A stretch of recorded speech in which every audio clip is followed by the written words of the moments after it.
for whatever reason, somehow I just remember getting closer and closer to the boat. I was getting pushed by a wave, and the boat was rocking like this, like left to right. You were in the water. I was in the water at that point. And so my mom saw me getting closer to the boat, and so she didn't want the boat to come down on my head, was her thought, right? Mm-hmm. So she guns the boat in an instant, dude, and I just got dragged into the propeller. No. So I remember like looking up and seeing the bottom of the boat, and like my dad screaming, trying to push me away from the boat. Holy cow. So yeah, man, I remember I like was there floating on the surface so far out, and like I don't know if it was your experience, but just like everything slowed down.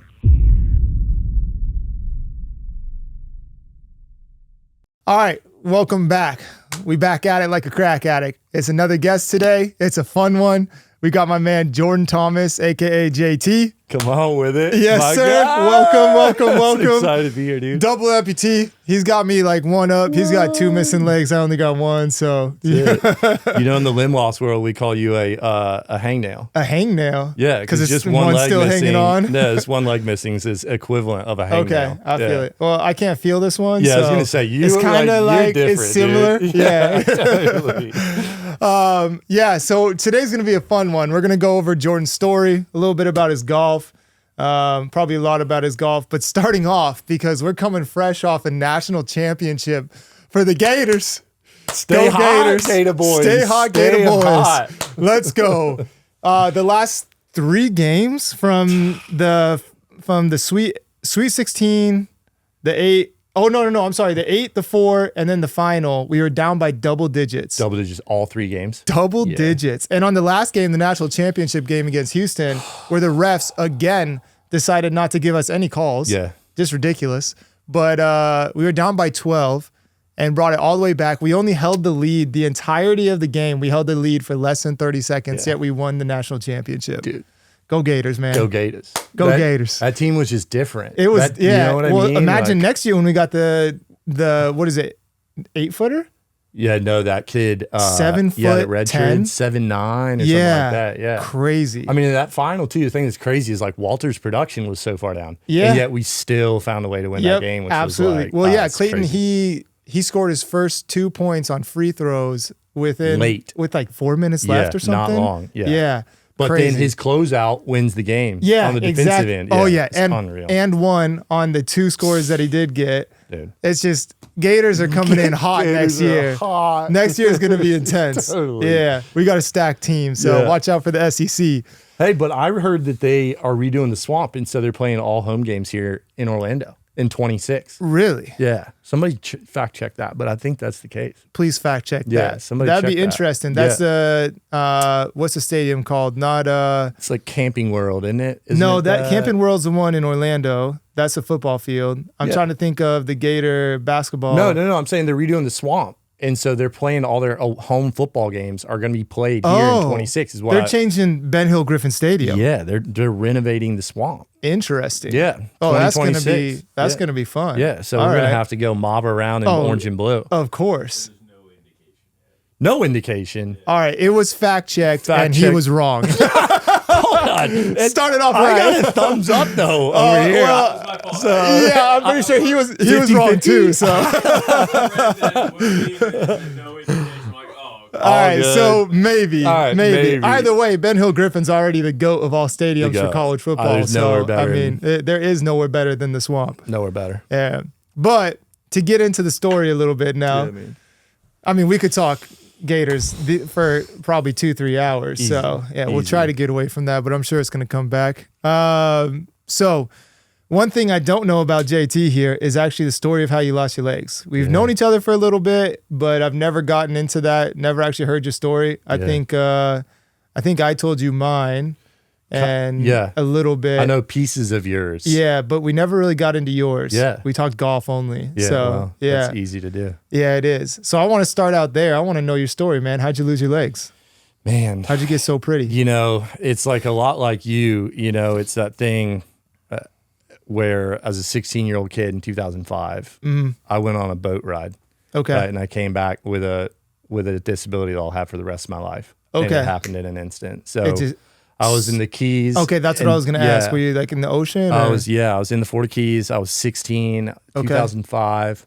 and we went about 7 miles off the coast, and we were Okay. going to do some spearfishing. And so I got all geared up. I was ready to go. I went into the water, and it was real windy that day. Like, it was really choppy. So the swales were huge out there that far out. Okay. And like, for whatever reason, somehow I just remember getting closer and closer to the boat. I was getting pushed by a wave, and the boat was rocking like this, like left to right. You were in the water. I was in the water Okay. at that point. And so my mom saw me getting closer to the boat, and so she didn't want the boat to come down on my head, was her thought, right? Mm-hmm. So she guns the boat in an instant, dude, and I just got dragged into the propeller. No. So I remember like looking up and seeing the bottom of the bottom of the boat, and like my dad screaming, trying to push me away from the boat. Holy and cow.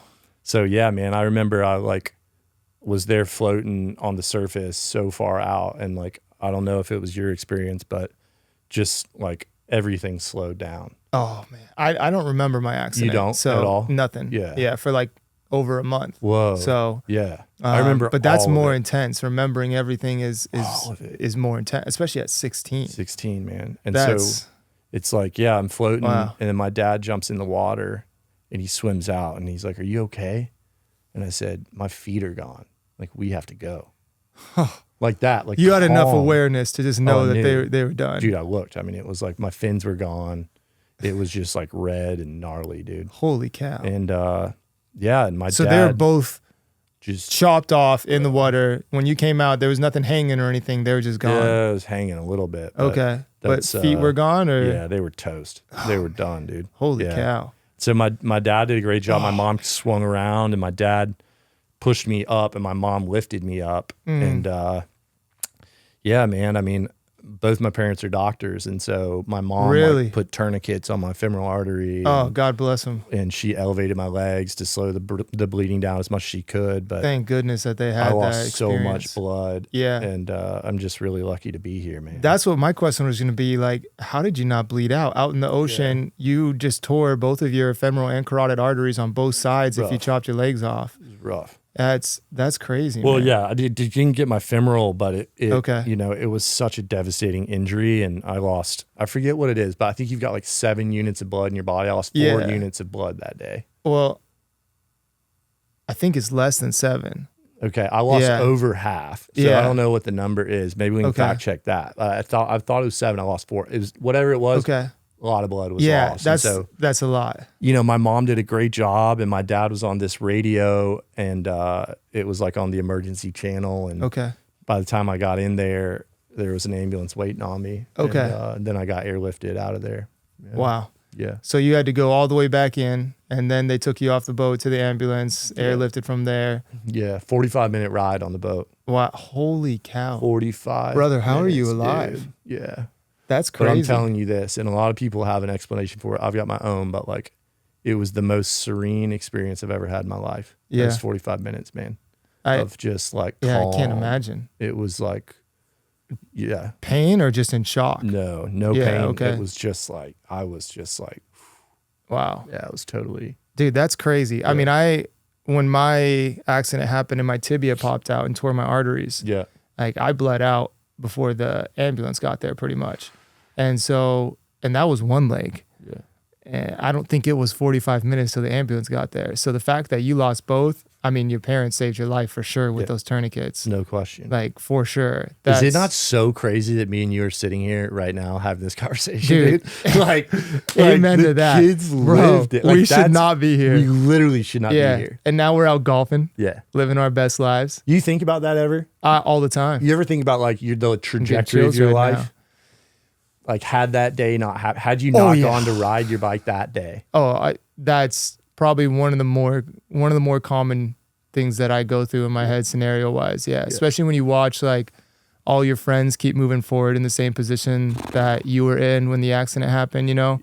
Granted, mine happened when I was 22. So like I was already in my life. I was already making good money and a good job. Like I thought I found the place where I was going to be forever. All my friends are still doing the same things. A lot of them at the same company that I was at still to this day. Whoa. And so it's like watching all of them just move on with their lives, like not everything's normal. And then knowing what I had to figure out along the way, that's tough, man. And at 16, I mean, that's tougher because you have to figure out a whole new life while you're in high school. Yeah, it was hard, man. But I was just like, I don't know. There was something in me. What my accident did for me is it took my legs, but it gave me perspective. It gave me purpose, bro. There's not one day I wake up and I don't know why I'm meant to be here. I love that, man. And we can get into the foundation, but like, dude, we're going to. Like, legit, I swear to you, there's not a day where I'm like, I don't know what I'm supposed to be doing on this earth. That's awesome. Like, what a gift, dude. I'm still looking for that a little bit, but I know that I'm here for a reason. And I'm hoping that this is it right here, sharing people's stories of inspiration and positivity like yours. Like, just, you know, it's crazy. Sometimes it's hard to choose positivity, right? Sure. Especially when you go through stuff like this. But kind of the way that you said it, like since day one for me as well, it's always been a smile on my face because of gratitude and appreciation that I'm still here, you know? So even though you think back about, you know, what if you didn't go on that boat that day, right? Or what if I didn't go on the bike that day? Well, I'm also a firm believer that everything happens for a reason. So if we didn't get on the bike or on the boat, right, then maybe the next day you were going to get in another accident that killed you. Yeah. Would you get on the bike again? Yeah. I wouldn't change anything in my life. I'd get on that boat again. Yeah. Guaranteed. Yep. I'm right with you, brother. No question. Yeah. And that makes no sense to 99.5% of the world. Agreed. And yeah. Like, there's no question I'm getting on that boat. Yeah, I think it doesn't make sense unless you go through something kind of like this, you know, and then your brain just kind of, there's something different in there, wired different in there when you go through it and make it out. Yeah. You know, there's so many other people that have been through accidents like yours and mine that didn't make it out. Yeah. You know, or lesser accidents that didn't make it out. And so just knowing that you have that purpose and that you're here for a reason, that's a big deal. Yeah, it is. That's a really big deal. It's a gift, man, is what it is. I mean, it's truly a gift. Yeah. And I think that's important. Like, I think a lot of people, I've been lucky enough to share my story with a lot of people, to a wide audience of people. Yeah. And I think so often it's like portrayed as if it was all sunshine and puppy dogs. It's like, bro, I have days that suck. Still, I've had a lot of days that really sucked. I had days where I didn't want to get out of bed. I had days where like it was really hard. It hurt. I didn't want to do it. I wasn't positive. Like all of those things. Yeah. And I think for me, it's like important to like get that message of like, it's okay to be human. It's okay to not be okay. Yeah. It's all good. But in the composite, in the mass, like gratitude, perspective has given me all of it. You know what I'm saying? You know what I mean? Absolutely. Yeah. That's something like I talk to my wife about that quite often because, you know, I haven't really necessarily had like full bad days because I always like to pull myself out of whatever mentality you're in when you start the day. But there's so many bad mornings, right? You wake up and you're in a ton of pain. And like you said, getting out of bed, starting the day off, like it's just tough. Yeah. You know, for me, I have to do an hour and a half to 2 hours worth of stuff in the morning to be able to get up and walk. And so some mornings it's like, I just don't want to do it, but it's making that choice to get up and still do it that makes you different than other people, I think too. But, you know, I like what you say because I think it's okay to acknowledge that it's not always sunshine and butterflies, right? Totally. Dude. You can be in a good mood. Like I was drawn by you when we first met because of your attitude. Just like, I think we have similar attitudes, just kind of like, you know what I mean? 100%. Yeah. So I would get along. Yeah. But with that being said, like there's always going to be those days that people don't see where it's like you're not in that mood, right? Totally. But it's the people like you and me and a lot of other people out there that make that choice that when you have those bad days, you just got to keep going. You got to put a smile on your face and understand like, okay, I can have bad moments or bad days, but I can't keep it going the next day and the next day and the next day, right? Totally. Because that's when things really get bad. That's when you start dealing with these people with crazy depression and stuff that just can't get out of bed because they've let that take over their lives. And it's making that choice, man. Yeah. Everyone goes through it. You just got to make the choice to not stay in it. Totally, dude. Yeah. And I think the important thing for me was like the importance of community and having people in my life. People around you. Because like, I think a lot of people see that positivity and stuff. And sometimes it can kind of be a burden, right? Yep. Like people look to you to be positive and upbeat all the time.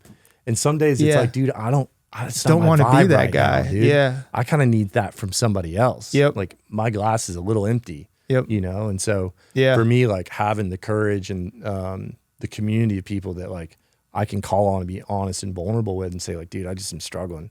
Yeah. You know, has been huge. A game changer for me, dude. Yeah. Because my emotional stuff, dude, like I was so committed after my accident to getting back to doing the stuff that I love to do, like skiing and golfing and running, like all the stuff I love to do. That's what kept me motivated too. But it's like the emotional stuff didn't catch up to me for a couple of years. Okay. You know, like it took a little while when the lights turned off, like all the news cameras were gone, all the like community support stuff kind of slowed then it's down. just you. It took a little bit for it to catch up, and then it caught up, dude. Yep. It caught up. Yeah, similar. I mean, at the very beginning, everything was so like, oh my gosh, you're a miracle. You shouldn't be doing this. Totally. You shouldn't be able to stand up. You shouldn't, yada, yada. I did a TV show and, all this other stuff that happened. And then, like you said, when all that stuff goes away and you're sitting there to deal with yourself and the emotions come in, you got to learn how to deal with that. And completely. Yeah, that's just a mental battle that you got to make it through yourself. I don't think there's anyone out there that can get you through that necessarily. There can be support out there to help you through it, but you have to get yourself through that and kind of have that acceptance and like understanding too. Yeah. Like that's one thing my dad talks to me about this all the time. You have to accept who you are now. You have to accept that you're different. Well, I refuse to. Totally. I'm still Tanner, and I don't want to be treated any differently. I don't want help with anything that I do. I want to, if I'm struggling with something, let me struggle through it. You know what I mean? Yeah. Like you said, it's the motivation of getting back to who you were before. Yeah. Like that's still where I'm at. I'm 9 years past at this point now.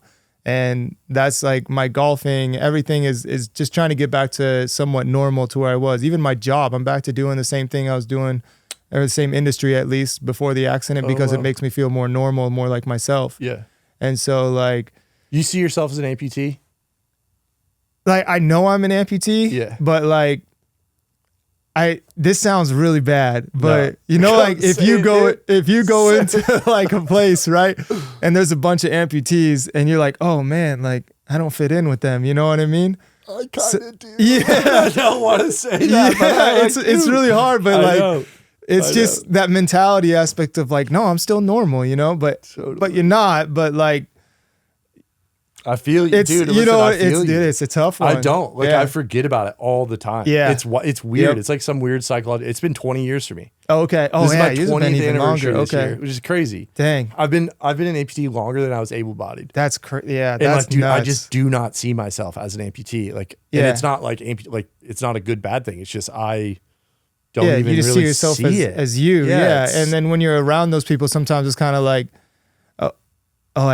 I've got those too. I am like you guys. Wait, yeah. And then it's real chill, dude. Yeah. Amputees are like pretty badass people. Yeah, for sure. Like, the people we get to meet here at POA, it's insane, dude. Like everyone's so down to earth and stuff. Oh yeah. You could have every patient here on What this do you think we're doing? Oh my god. What do you think you're doing? It's a natural casting call. Exactly. Dude. Come on the couch, bro.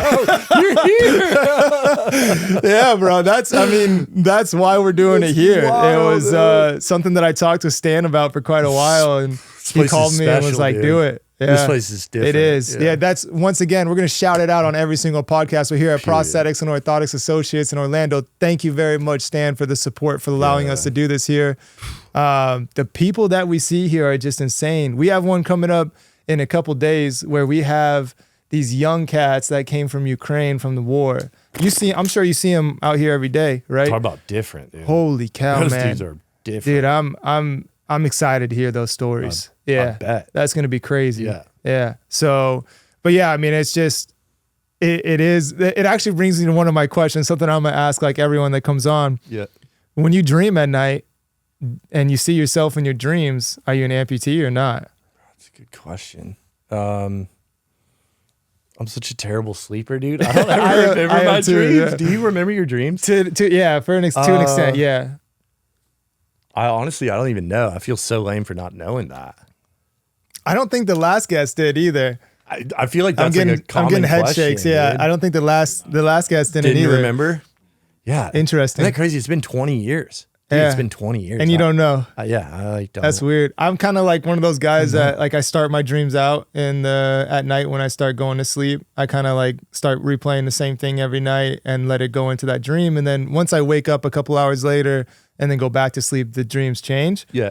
But every time I'm dreaming, everything that I remember, I got my legs. I'm still doing my thing. Really? Yeah. Wow. I don't know. I don't remember a single time that I've dreamed that I don't have my legs. Whoa. What do you miss the most about having two legs? Like sports. Full sensation? I mean, the sensation side of things, like I don't know, bro. Like I've kind of like, it's whatever. Yeah. Like I'm so used to it now, not feeling things. Yeah. Like I don't know. The paralysis is weird, right? It's just it's a brain trip, but I think more than anything, I just miss like I stood out because of my athleticism my whole life, right? You're an athlete. I can like, I just like, remember playing pickleball, dude? Yeah, bro. Oh, yeah. This kid's playing pickleball with a cane, bro.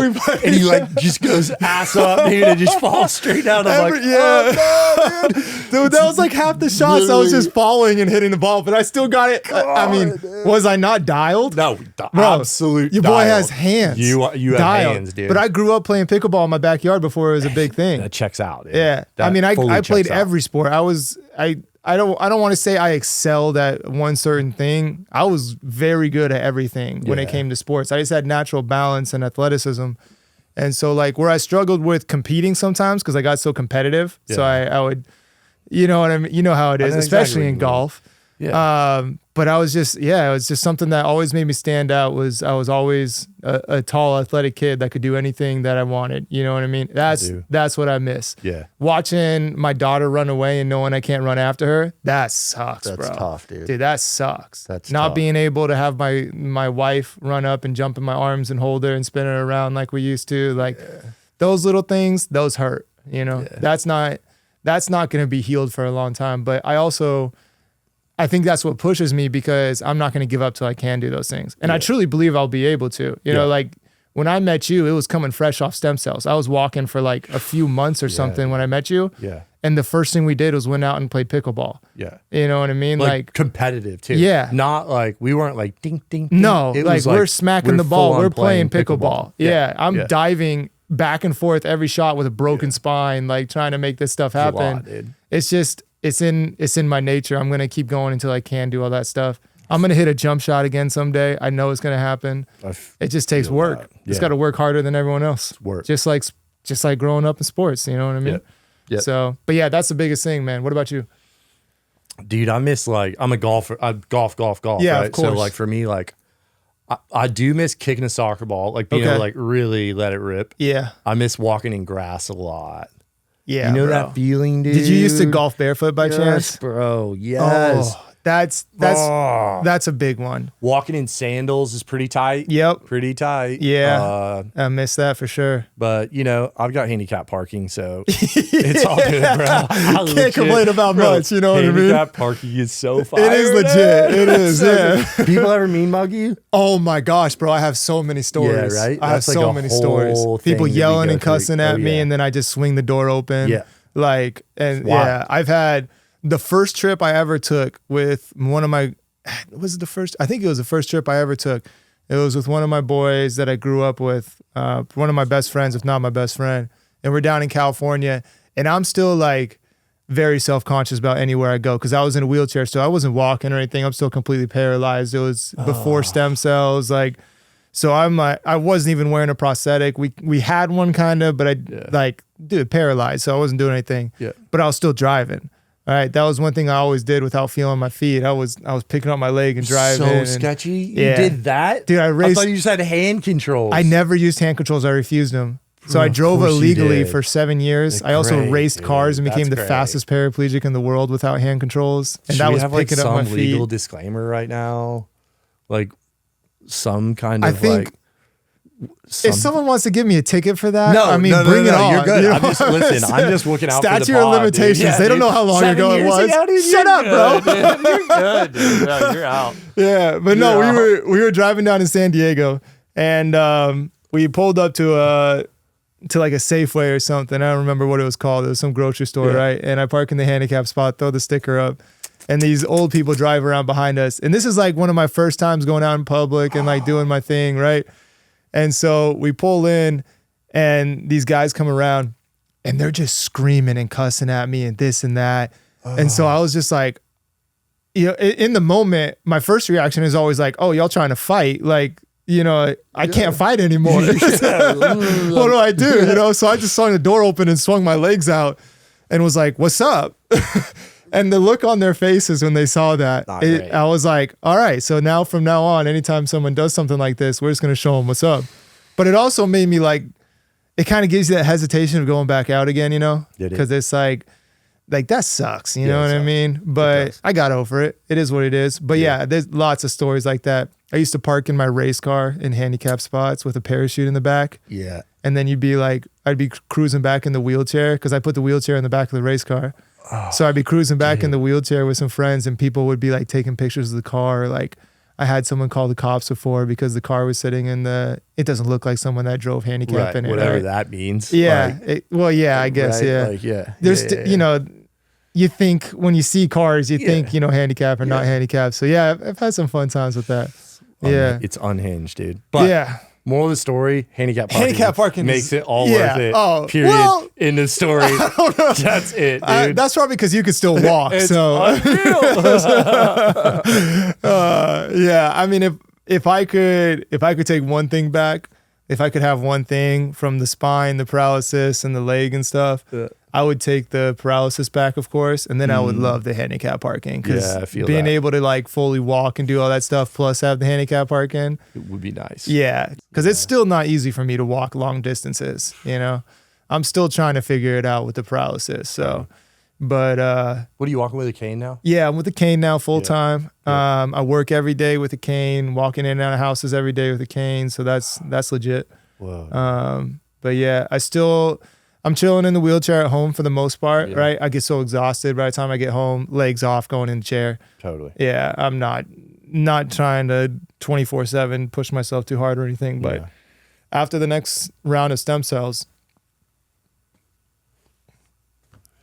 check back. You never know, bro. Check back. That cane might be out of here. Yo, when are you stem celling again? That's up to Mr. Alex in the back here in POA. You're stem celling here now? I'm not going out of the country again. You're not? Yeah. I had some. Where'd you go, Panama? Yeah, yep. That's right. Yeah, and it was sketchy. Sounds sketchy. It was sketchy, bro. I'm not trying to get stem cells in Panama. No, dude, you spend that much money to go down there, and then I'm chilling in this hotel room with people that when you try to call to ask for help or something, they can't understand you. And like, granted, I'm in their world at that point, right? Yeah. But still, like, what do? I had 103-degree fever, 104-degree fever for like days in a row. And my dad was freaking out. I was freaking out. Like, after the stem cell? Yeah. That high of fever? Bro, it's intense because you're adding a bunch of pressure and fluid into your cerebral fluid, basically, that should never have like a change in pressure or anything. Doing all that. Yeah. Dude, it's gnarly. Whoa. Yeah. Like you have to lay completely flat for like 6 hours or something after the injections. Like you can't move or anything. Crazy headaches. Like it's intense. There was like 3 or 4 people that came the same time that I did for their first round. And I think for a couple of them, it was their second and third round of injections.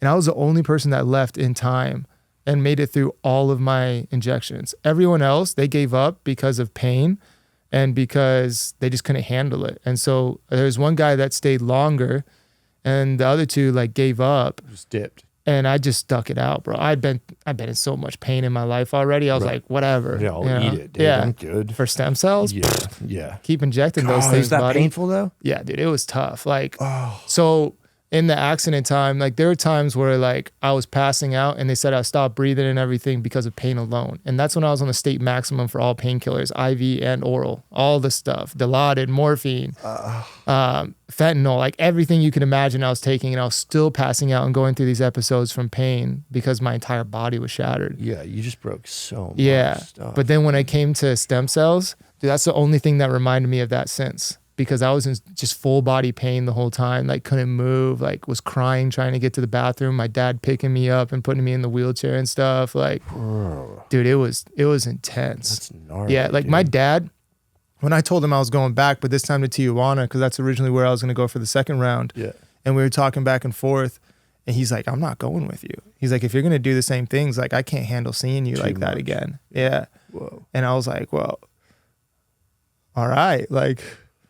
Maybe we're not going to Tijuana. Yeah, this will reconsider this. Yeah. Whoa. So some big news coming up is that we are now doing exosomes here at Stem Cell Exosomes here at POA through Alex at Ram Performance. Yeah. Whoa. And so now that we're doing that, which is a derivative of stem cells, I think is the right word. Basically, we're trying to find a surgeon right now that's willing to do it into my spinal cord. So it has to be like an anesthesiologist or something like that. And the first time I did it around, it was not guided. So like I was literally, bro, I'm in Panama, right? looking over the Panama Canal, like the 63rd floor in the skyscraper. And they have me like this against the edge of a medical bed. And I got these 3 Spanish dudes, ladies, on like holding my shoulders. And they're telling me in broken English, like, do not move. We're about to inject into your spinal cord. Whoa. And like they're injecting right next to where my site was for the spinal cord injury. So like any slip up and that needle goes into the spinal cord, you're screwed. Ew. And so I'm sitting there and they put like a little bit of lidocaine on and they're just pushing this needle and you feel it. Ugh. And then it pops through like that cerebral fluid or whatever, that sac. Gross. Dude, just crazy pain. And I like jump, you know? And they're like, no, please don't move. Bro. Like, please don't move. You I had to do that. Poked through the sack, dude. I'm out on all of that. No sack should be poked through ever. Yeah, bro. Spinal and fluid, they did that multiple whatever. times a week for 3 weeks. Dude, I'm out. Yeah. I'm out on that. And there was no like, it wasn't like an ultrasound guiding the needle. No. They were just free handing that Just thing, bro. Just raw blind, dogging that dude. thing. No, Yeah. I'm out. So we're going to be doing that here from now on and then spreading it all out for people that are looking for help with stem cells in the United States. Like we're going to spread that out and start helping people for a much lesser of a cost. And like, it's expensive. Yeah, bro. I don't know much about it, but Dude, it costs $30,000 to go down and do it pretty much anywhere you go outside the country. that's crazy. Yeah. Straight cash, homie. Yeah, so 30K. It's the only thing you can do because you can't do it here. So, but now we have this route that we can do and take it here in the United States, and it's less than half the cost. Wow. So, Wow. Yeah, that's going to be a fun one. We're going to be, when we get things running and going, I'm going to be paying for someone to come out here and do it and do it around themselves because I got some money donated a while back. Cool. And so I'm going to cover my own. I'm going to bring someone else out, get them done, and try to start helping more people here. Right on. So, because it's scary to leave the country, man. But it helps so much. Yeah. Like, it's crazy. Even for joints and like ligaments and things that you need surgery on, like that stuff just heals it. Wow. It's crazy. So, wild, dude. Yeah, bro. Wild. I'm getting old too. I'm starting to feel it. Yeah. How old are you now? You need some exosomes. 32 now. Yeah, dude. Just turned 32. I just turned 36 and like my body. Yeah. Bro. Just you feel it different. You don't recover the same way. Dude. Like I got a little shoulder going, a little neck, a little. Yeah. Tell me about it. I'm just dude. I'm like I'm falling apart. Yeah. Bro, it's just it hits you like a train after 30. I work out 5 days a week. Yeah. And I'm still like my body's just not feeling great. Dude. Yeah. You cold plunge? No, I don't. I'm too scared to with all the metal in my back and stuff. You got a lot of stuff going on. Yeah, I'm a little nervous too. I'm not about cold plunge. You don't do it either? Yeah. Stan, full believer, does it like every day, 5 times a day, bro. Just straight eating it, dude. Yeah. He's just like, bro, you know he is. Cock diesel, dude, that dude is so diesel. Dude, he's crazy. Bro, please just show one still frame image of Stan P. My guy. Right now. Chris. This dude is the unit of all units. Yeah, right please show a picture of Stan right now. Yeah. The guy's insane. And he's like 60 or something now. Yeah, dude, he'll be 59. Yeah. 59? Dude changed my Crazy. life, man. Yeah. I've been coming here for 20 years, man. Yeah, I've known 20 him for years. 20 years. That's incredible. Yeah, he's the best. I met Stan because when we moved back down here to Florida, because I'm from here originally. Yeah, right. And so when we moved back down, I went to Hanger Clinic first. And I mean, it was the worst experience I've ever had. It? Yeah. I mean, they didn't know what a sea leg was. Like they're trying to connect to it and stuff. They didn't know what to do. I was like, you've never seen a microprocessor knee? Sketchy. Yeah. Oh. And so they're like trying to set me up and stuff. I was like, I came from a guy in Washington that worked with like crazy people like we do down here. Yeah. And so like very good at what he does and helped out a lot to get me going at the beginning.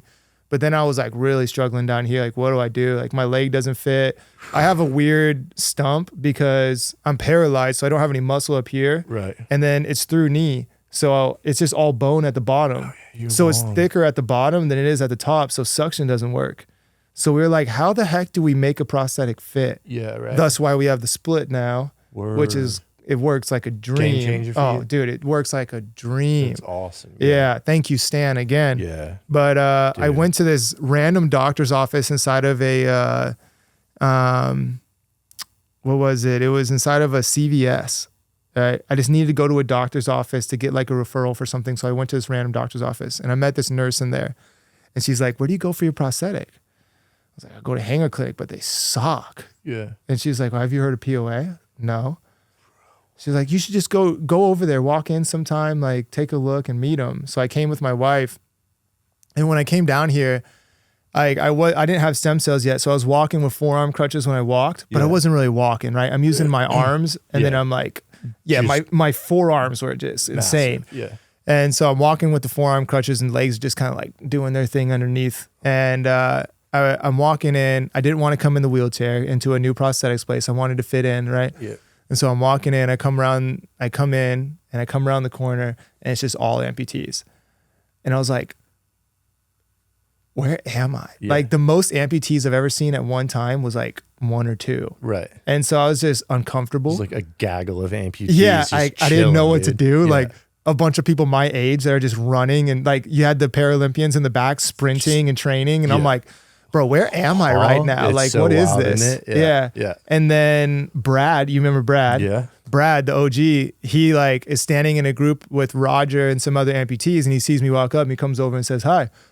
Wow. I'm like, what's up, man? Like, what is this place? Like, what's happening? Where am I, dude? And I've never left since. Whoa. I come here all the time. I work out here all the time. Like, yeah. And so I love POA, bro. Yeah, it's such a game changer. And especially as someone that like, I had never been around other amputees. Yeah. Bro, it was life changing because you realize like everyone else is normal too. It's not just me that the accident happened to and I feel like I don't belong here. Right. Everyone I feel like feels that way, you know? Yeah. And so it was cool. POA is a crazy special place. So it's like, it's hard to describe. It is. And a lot of people don't know what they don't know, right? So like with the foundation, like a lot of our kids, like their parents are trying to find the best stuff possible for their kid, but like they don't know that this place exists. They don't know that their kid's capable of doing like, you know what I mean? Yeah, like, doing whatever they want to do. Because most amputees are like geriatric, older folks that aren't looking to like and stuff. do the stuff that we do, you know? Yeah, that's like, no offense to Hanger Clinic, but Hanger Clinic, like everyone I met over there, they're all diabetic and we're not,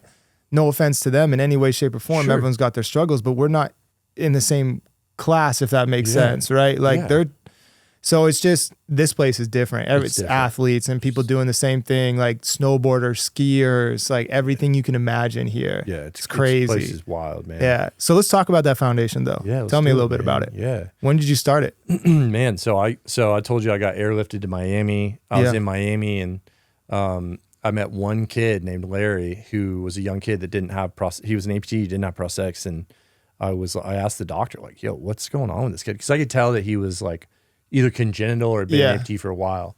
And he's like, yeah, he's just like waiting on a prosthetic. Like we just can't figure out how to pay for one yet. Oh, okay. And I'm like, dude, what are you talking about? Common like, problem. How is that possible? Yeah. Like, again, I'm like 6 days into being an amputee at this point, right? Yeah. I've never been exposed to it. And so the more more research we did and the more I learned about it and came to find out that like kids just are denied access to prosthetics. They're given one prosthetic for a lifetime. Wow. Like this financially, it's just unacceptable. Like they just can't afford it. Yeah. And so I just realized like in the moment, like we've got to do something about this. So that's awesome. I started the foundation in 2005 in the hospital. Holy like cow. 10 days after my accident. Yeah. Really? Jordan Thomas Foundation. Yeah. And dude, that's awesome. Yeah, it's incredible. So we support kids get the prosthetics they need until they reach adulthood. So not just like one time, but kids are outgrowing their legs like once a year. They need a new leg, they're right? growing. Like, yeah. So like we hook them up, dude. Bro, that's so sick. sick. It's so good. Dude, that's so sick. It's like the greatest thing ever. I'll show you pictures and stuff. Oh, absolutely. I'd love to see that. We've got 150 kids now that we support. Holy cow, bro. Yeah, and we do like, that's bigger than I thought it was. We do scholarships, we do mentorship, we do mental health programming. Awesome. We do camps. We'll send kids to camps. That's cool.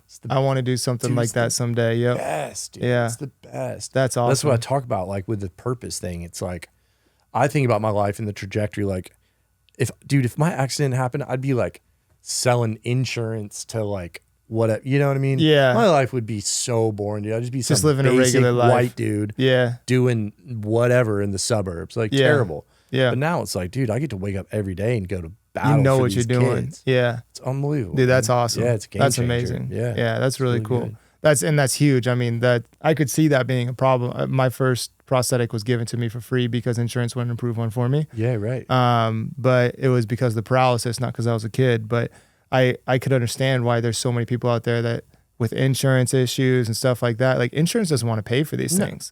They do still, everything in their power to deny. Yeah, absolutely. Yeah. Still to this day, I have to get help from Stan and other people to be able to make sure that we can keep up to date with all these things. Because, I mean, the legs aren't cheap, especially when you start getting into microprocessing needs. Like, no. I mean, they're not cheap. And I've got activity-specific limbs, right? I do stuff. Yeah. I have just one set for golf, only golf. Oh, okay. So for insurance companies, that's not medically necessary. So I have to pay cash every time. That's crazy. Right. And luckily, Stan's should be covering those things. That's crazy. Yeah. So we're fighting on the legislative side to pass some policy to ensure that prosthetics are covered. That's awesome. By private insurers. Yeah. I mean, wouldn't you want the people that are amputees to be more healthy and active? Dude, because guess what? It saves money in the long run. Yeah, it's way less money they're going to have to pay because the person's healthier over the long run of their life. Right. It just makes sense, right? Yeah, and there's weird. So much data that supports that it's cost savings. Yeah. So it's like you give a person a prosthetic and you save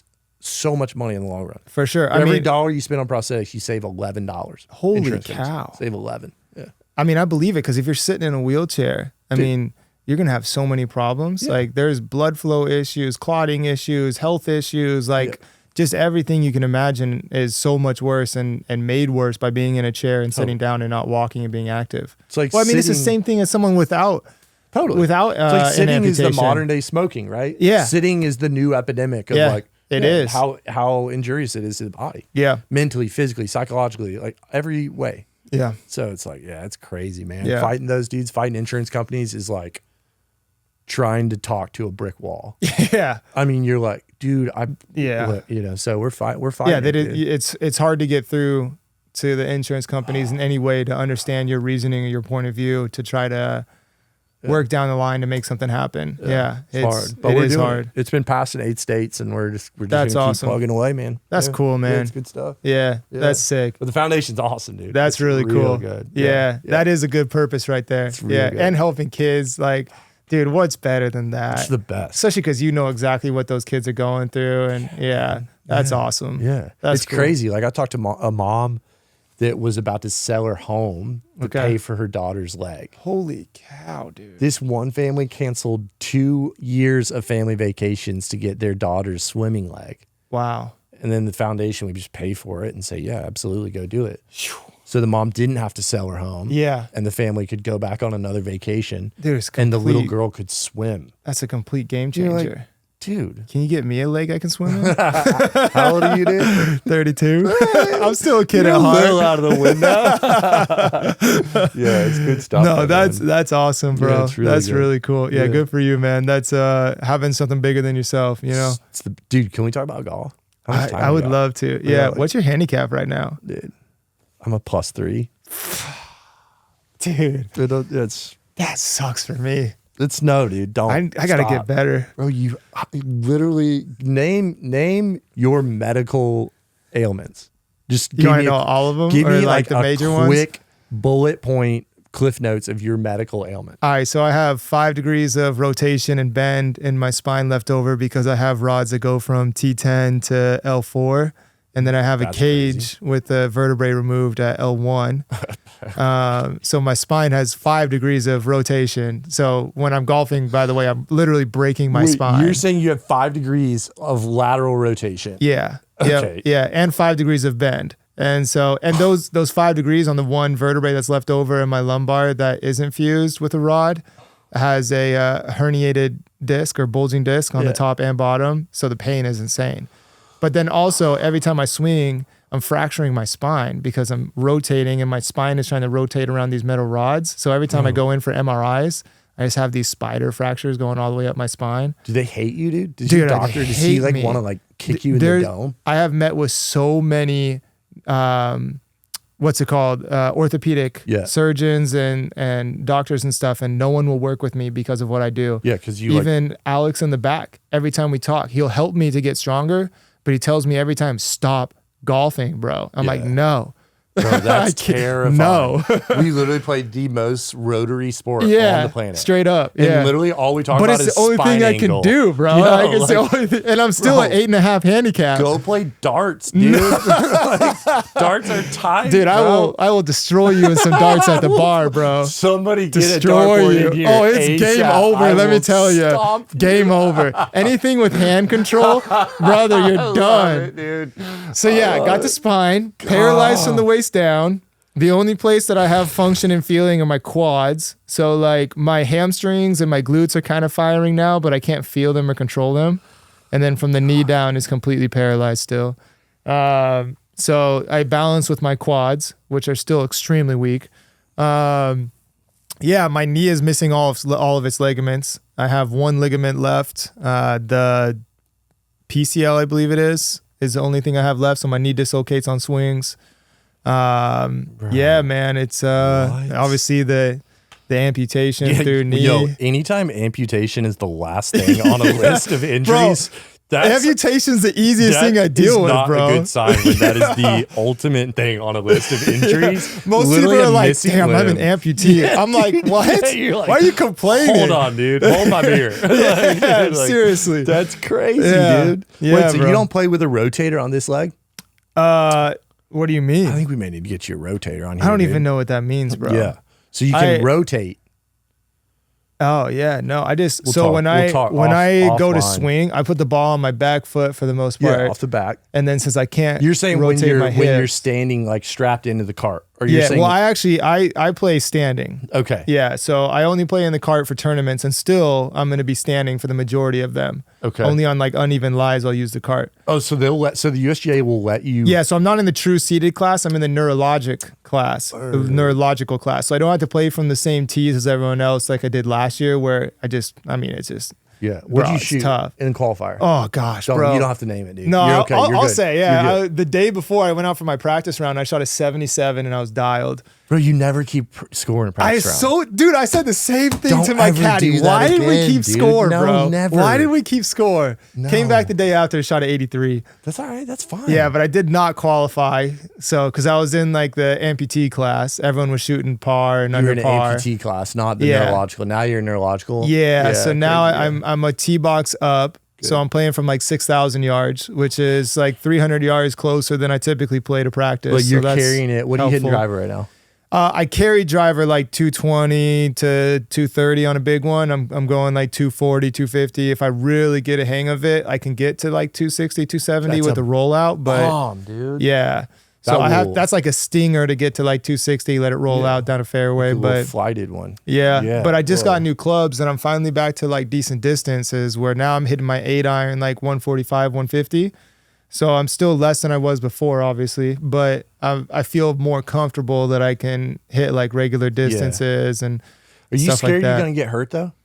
Like, bro, do you every have time that I swing, weird thing, like you know what I mean? Every time I swing, because every time I swing, basically when I make contact, I just lift up my left leg and twist on my right, so that it doesn't like destroy my spine. Yeah. Takes a little bit of rotation out of it and stuff, you know.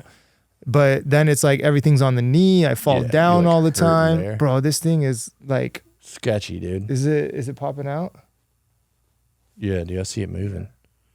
Yeah, bro, I'm good. Wow. There's like no ligaments left in that thing. It just dislocates all the time. I was walking a few months ago down like this little pathway or whatever, and my cane slipped on the rocks, and I landed and I tried to like catch myself with my right leg, and I felt it just pop out and then pop right back in. I was like, bro, that is so dude, gnarly. it was, and go figure now after stem cells, I feel that. So it hurts like crazy, but that sounds awful.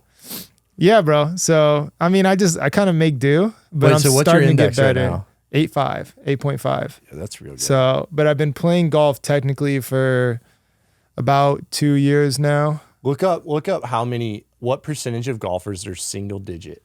Dog, don't try to make me look good right now. You're going to talk me up, but I'm not that good. Listen to this statistic right here. It can't be that low. Single digit handicap index. How many golfers are single digit handicap index? I'm trying to get down to like a 3 or 4 by the end of the year. Listen with the new to clubs. how crazy this statistic is. I bet you it's like 20 or 30%.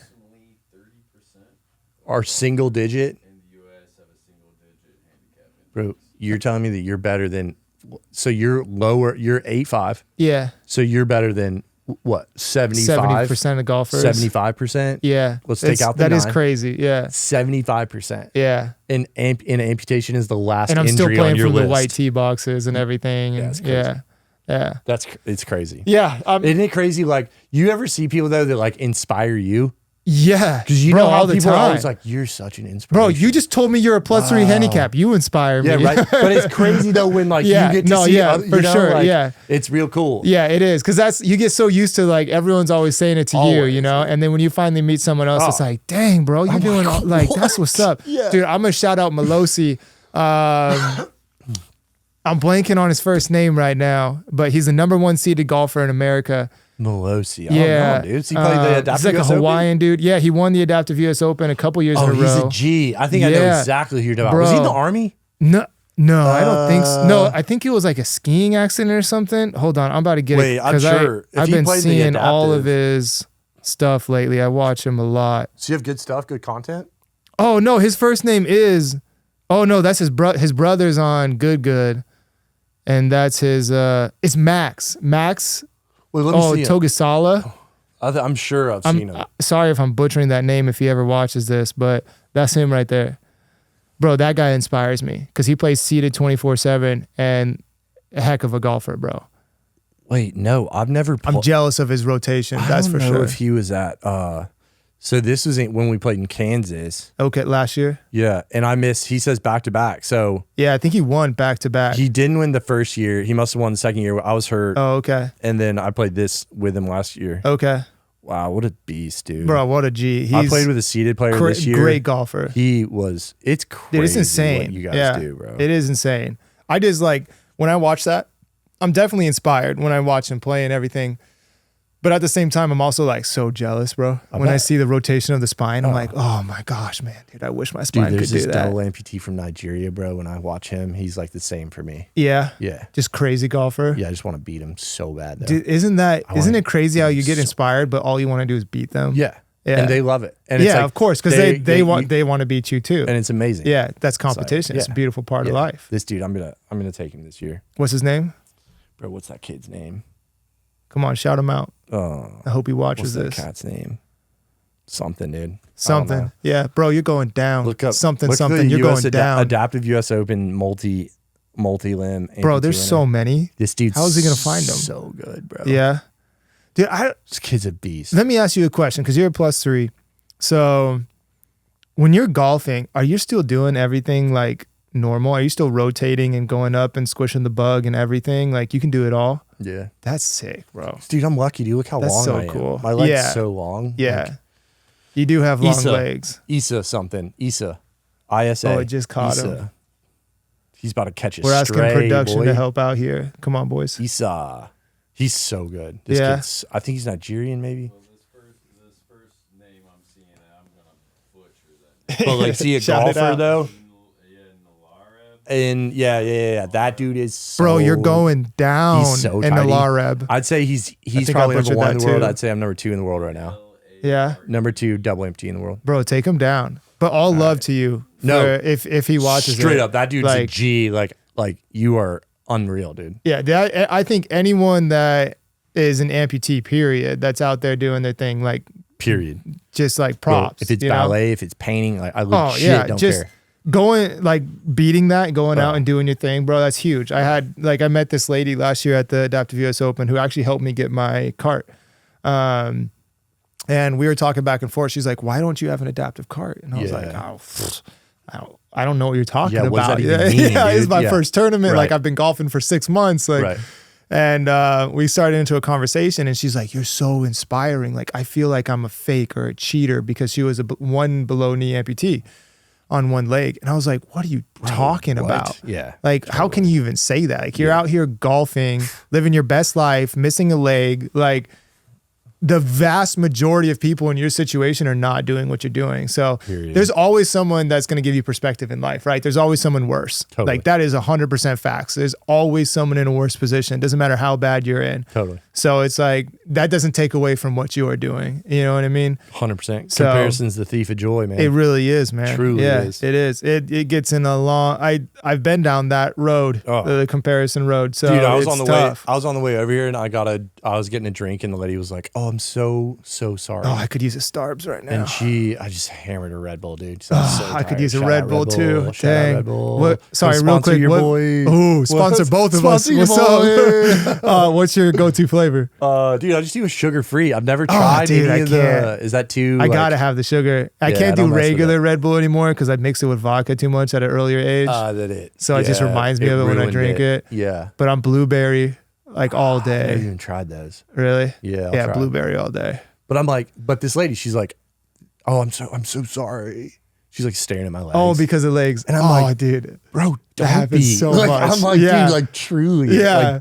Like I'm sorry. I'm good. Like, because that's the crazy thing, right, dude? For us, it's like people see our scars and our wounds. Yeah. How many people are walking around with so many scars and wounds that we don't see, dude? Oh yeah, dude, 100%. You know, and it's like, bro, you've lost your legs somehow. Bro. Like one way or another, dude, you're paralyzed. You know? Yeah, that's like all the time people coming up saying you get the same thing, I guarantee. But like people just all the time coming up talking about that and everything, and then they'll bring up their struggle, right? Like for work, I meet people every single day, like all throughout the day, multiple people. So I'm always telling my story because they're always curious, like what happened to you, yada yada. Yeah. And then they'll tell something about like something they've been through, but then they always apologize, right? Like they'll always tell their story and be like, I'm sorry, like I don't mean to sound like I'm complaining or anything. You have so much more you have to deal with. Like, no, dude, hold on. Like that's the biggest thing that's happened in your life. Period. Like you haven't gone through what I've gone through. You don't know what you would do in my situation. Right. And I haven't gone through what you've gone through, exactly. So I don't know what I would do in your situation. Dude, like, exactly. Like you can't compare, bro. Yeah. Like, and if you've gone through something that you struggle in your life, like props to you for making it out. Even if it's a bad breakup or something, like it doesn't matter what it is. If it's something that puts you in a bad place and you make it out of it, props. Yeah, props. Yeah, you can't compare. Props. Literally can't compare. It's just not a useful exercise. It really is a thief of joy. Like truly is. Yep. You know? Yeah. And again, there's always someone worse. So, I mean, if you want to compare to that. Yeah. You know, always remember that you're in a good place because there's someone in a worse place. So lucky to be here, man. Amen, bro. You know what I mean? Dude, I still can't believe that, dude. What? I can't believe you're alive. Oh, both of them chopped off, and then 45 minutes in, those tourniquets. We've been talking for 56. So we would have been crazy, back for 10 bro. minutes. You would have been just going in the helicopter to freaking Miami. Yeah. That's nuts. It's crazy. Isn't it? That is crazy. It's nuts, I can't imagine remembering everything too. That's a big, like when I was talking to Ira and like Miss Celeste, who we had on as well, the Boston bombing Marathon. victim. Yeah. And like all three of y'all, like you guys remember your accidents and everything going through. Like, bro, I don't remember anything. Really? And like, for a while, like, a lot of the memories I have or stories I have are figments of my imagination from what someone has told me. But I don't remember anything till like probably well over a month into the hospital. And then after that, I still get called out all the time from friends like, hey, I listened to you on that, on that podcast or on that story, whatever I did on YouTube. Like that story's not correct. Like you got pieces of it correct, but pieces of it from other stories and pieces of them are, and I'm like, what do you mean? Like I have a full visual image of that story happening. Like, no, you don't. Yeah. Like that's crazy. what? Yeah. So like a lot of what I remember is just pieced together from what people have told me. And so a lot of it isn't even accurate. It's why I struggle to even tell the stories of my accident these days. Cause I'm like, I don't know what's real and what's not anymore half the time from that beginning part. Yeah. So I just remember it was a long time in the hospital and nursing home and What's it been, 9 years? Yeah, 9 years in January. Wow. So, and my ultimate goal was to be walking by 10 years, and it's getting close. It's going to be a close one. What do you mean it's close? I literally watched you walk into this room. No, you didn't. You watched me walk in here with a cane. It doesn't count. But, did you specify that in your goal setting? We're like, I'm going to be walking in 10 years without a cane. No, you don't need to specify, bro. Walking is walking. I literally watched you walk into this Doesn't ring count. and sit down in this chair. Doesn't count. And take off that gator hat. Yeah, boy. Shout out. Sorry Gator for boy, the stay hat. hot. Gator boy, stay high. Let's Every go. FSU fan is just like, Bro, next. the semen holes? Criminals, dude. Yeah, They're the worst, dude. Terrible. Who's the biggest UF rival? What do you mean? Who do you want to beat the most? Let's say. It's FSU. Yeah, but who, like, on the calendar do you see and you're like, I want to beat them the most? Is it still FSU It's for still you? FSU. Yeah. it's not Georgia's starting to work its way up there, but like, that's it's still FSU, bro. Yeah. I mean, it's that FSU crimson and gold is the ugliest colors I've horrible. seen in my life. It is terrible. Yeah. I have But they a just haven't family been member that relevant likes in a long them. It's time. terrible. Oh, really? Yeah. You just want to kick them out of the Y'all family. like go to Thanksgiving together? No. No. Yeah. But when we see them, it's kind of like, all right, like your family. So Yeah. we'll forgive you. We'll like set it aside. Yeah. I mean, if you feel bad, they probably have some sort of mental problems, but Well, yeah, it's like, dude, for me, it's Georgia.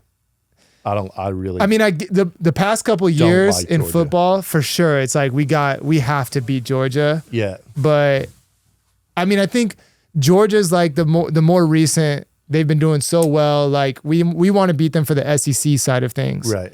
But true rivalry wise, That's fair. It's FSU. Like in the 90s. State, How old are you? I was born in '93. Yo, you remember like the late 90s? You don't, do you? Not really. No, early 2000s was when I started like really remembering Who's what we the were first going through. big quarterback at UF you remember? Was You it don't Chris remember Danny Leak? Werfel? I do. I know Werfel. I mean, but you don't like remember him. No, as a I didn't kid. really watch him play. Yeah, I don't you're too think. young. I probably watched him play with my pops, but I don't remember him. Yeah. I've So you're seen saying Chris highlights. Leak's the first you remember? Chris Leak was right before Tebow, right? 06. He was quarterback national championship 06. Yeah, With yep. Tebow there. Who but was didn't before start. Leak? Who's right before Chris Leak? It was a white guy, remember. right? Shane Matthews was Who was the quarterback at Florida Gators before Chris Leak? Come on, AI. Rex Grossman. That's right. Yeah. Grossman was dirty. He was Yeah. nice. Yeah, he was fun to watch. good. That's Yeah, the he was. first one I actually truly remember watching. Interesting. Yeah. Yeah. I remember watching Yeah. him. And then Chris Leak and then Tim Tebow changed my life. I bet. Bro, that was You met him insane. yet? No, I wish. Someday. Y'all gotta meet. I feel like hope. Y'all gotta Yeah. meet. I got fingers crossed I'll meet that. He was What's a huge his foundation inspiration for do? me. What does his foundation do? He I'm not sure, actually.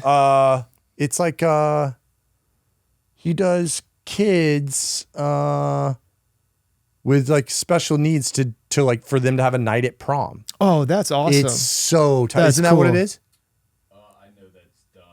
It's done a lot of places. That's cool. I think it's what Tim Tebow does. That's cool. All I know is that's like one of my That dude's the heroes. dude. Yeah, That like dude's his the dude. faith that he showed and everything, because I'm big on my faith, and the way that he was like able to show that and still do his thing out there, but then just be a beast, like a dirty monster on the field, bro. Huge inspiration for me. Big Huge. time. That Like, and dude's I was playing different. football at that time too, so I was like, bro, if I could catch a pass from him, ooh. That dude's different. Yeah. Yeah, that That's was one fun of time. I got a few people on my list. I don't else get you got? like shell shocks from celebrities or anything too much Yeah. because I've met quite a few of them over the years. But Tiger Woods for sure, Big especially time. with what he's gone through with his injuries and stuff to come back. Dude, I thought he was gonna be an amputee. I can't believe he's not. I can't believe it. Yeah. Have you seen pictures of his leg? Yeah, bro. How is he not? It's crazy. Crazy. But yeah, I want to meet Tiger Woods. I want to meet Tim Tebow. They're kind of my two number ones Whoa. for sure. Wow, Tebow's that big. Yeah. Like that. Oh, for sure. Wow. Yeah. That was like not my idol, but like, bro, I looked up to him so much when I was in high school and stuff. Cause I was like, man, if I do end up making it in football, which I didn't because of surgeries and other things. Yeah. But if I would have made it in football like that, he was the reason why. Like I started working so much harder because of him, and like, yeah, Whoa. that was a dude I looked up to a lot in high school and even past high school, bro. Just the way he conducts himself and everything, and yeah. Whoa, dude. Yeah, so him, Tiger Woods is for sure up there. And then what's his face? Why am I blanking on his name? Emmett Smith. Another Gator. Yeah. I would love to meet Emmett Smith. Yeah. Yeah, I rock 22 everywhere I go. Did you? Yeah. That you were 22 because 22. of him? Yeah. Really? Well, I'm 22 because of me. Well, yeah. But I just like him more because, dude, 22 is crazy in my life, bro. Really? Oh, so I forget you have like a number. Everything's like, 22. I was born February 22nd, 1993, 222. 1993 adds up to 22. I was born in 11/11, adds up to 22. There was something about like room 22 or the nurse was 22 years old when she gave birth. My weight added up to 22. Everything was 22 in my life. And then that was a very significant number for me my entire life. And then my golden year when I was 22 years old, the last month of my golden year, which truly was my golden year, like best year of my life at that time. Yeah. My last month, not even a month before I turned 23 is when the accident happened. What? You were 22? I was 22. Yeah. What? And then even So more nuts, so, bro, dude. completely paralyzed. Not supposed to be possible to have a child naturally conceived, right? Yeah, right. My wife gets pregnant while she was took a break from contraception, I think it's called, for like 1 month, right? Which you shouldn't be able to get pregnant during that, even if you're normal, because you're trying, like, hormone levels are leveling out, stuff like that. She got pregnant in that single month while I was completely paralyzed before stem cells. We went for the first visit that we took, like when they give you the first, like, oh, she'll be born around this time, you know, they gave me the date and it said she's going to be born September 22nd. I was like, no way, that's crazy. And they're like, yeah, but there's like a 1 or 2% chance she's actually going to be born on that day. Right. Well, she was born the 22nd of September. So nuts, Yeah. dude. I forgot that about Crazy. you. I forgot that you've got that, 22 like, is that number, bro. Yeah. Yeah. Whoa. Yeah. That's crazy. I thought I was going to die because I had my birthday 2022. I was like, that's the end of my life. That's it. That's dude, God. That's God saying, has to be, here it is. Like, it's game. yeah, game over. game. It's time to come home. Yeah, it's like, yeah. But it wasn't, thankfully. I'm still here. No, so. let's go. Dude. Round of applause. Yeah, thank you. Beautiful. I survived the date, I guess. That's but unreal. yeah, 22 is a weird number I for didn't me. realize that, man. Wow. Yeah. Wow. Yeah, man. So yeah, Emmitt Smith is another big one. So, but Tim Tebow is probably him and Tiger are tied for me. Do you have anyone you want to meet? Did I want to meet? Yeah. Oh, dude, I'm kind of like you. Like, I don't really. Yeah. I don't know. Like, it's more of like respect for people that have done what they've done in their lives. Yeah, because it's so much hard work and stuff.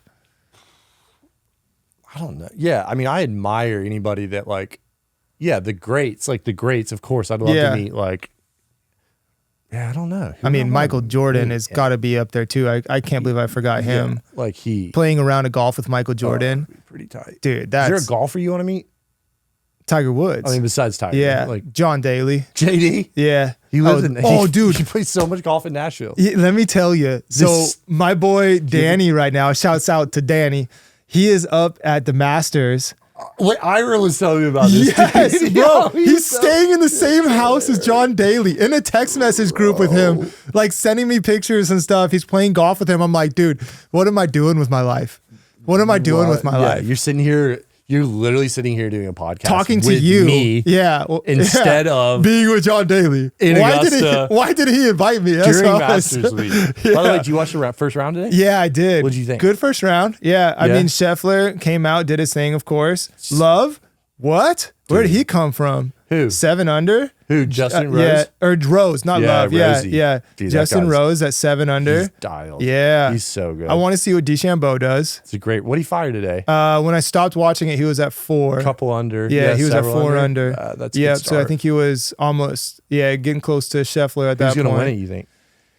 Dude, I got my money on Scheffler. Yeah, he's on too much of a run right now. His odds to start this week were like 4-1 or something. Like really? Something crazy. I think I said to my buddy, if Scheffler's first round puts him near the top, I don't think he's ever gonna get away from there.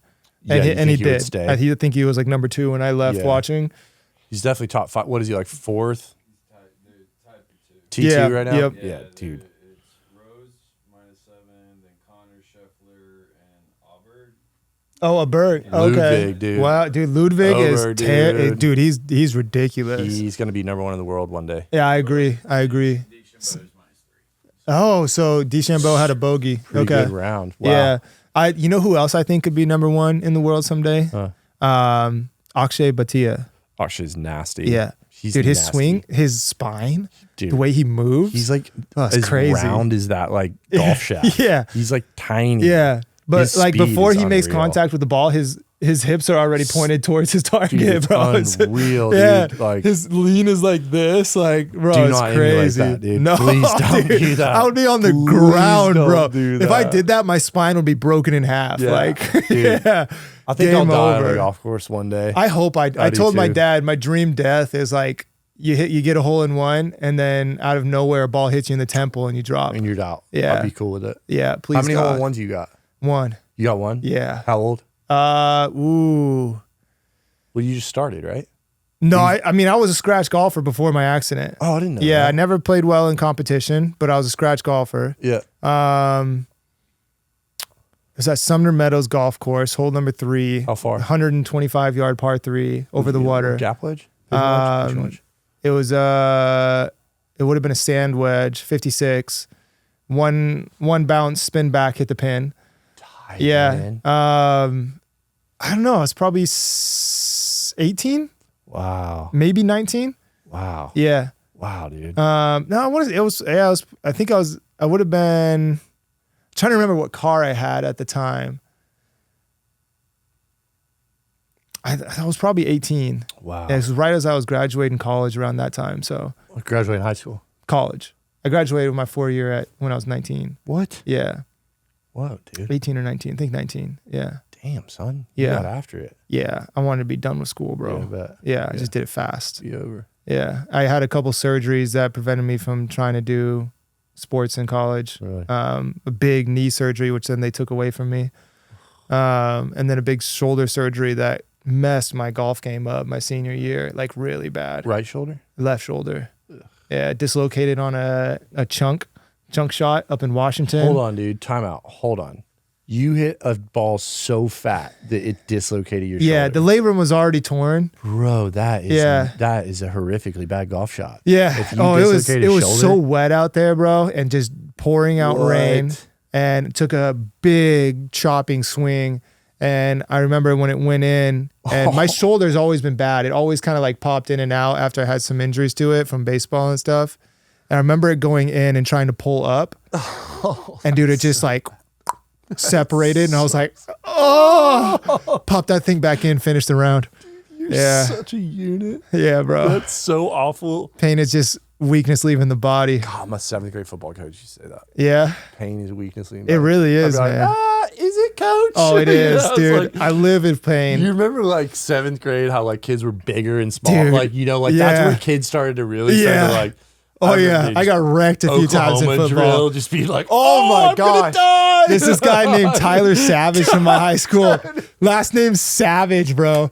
Oklahoma drill. Oh, dude. Just barrels me. worst. I regretted my life. I The was like a worst. freshman or something. Oh, Just got destroyed. awful. Dude. Yeah. Love Awful, football. awful. Miss football. Yeah. Well, dude, this is fun. You Yeah, got man. Any, how you want to wrap this? Well, dude? let me ask you this. Like, coming up in the future, you're going for the Adaptive US Open again. Yeah. When are you qualifying?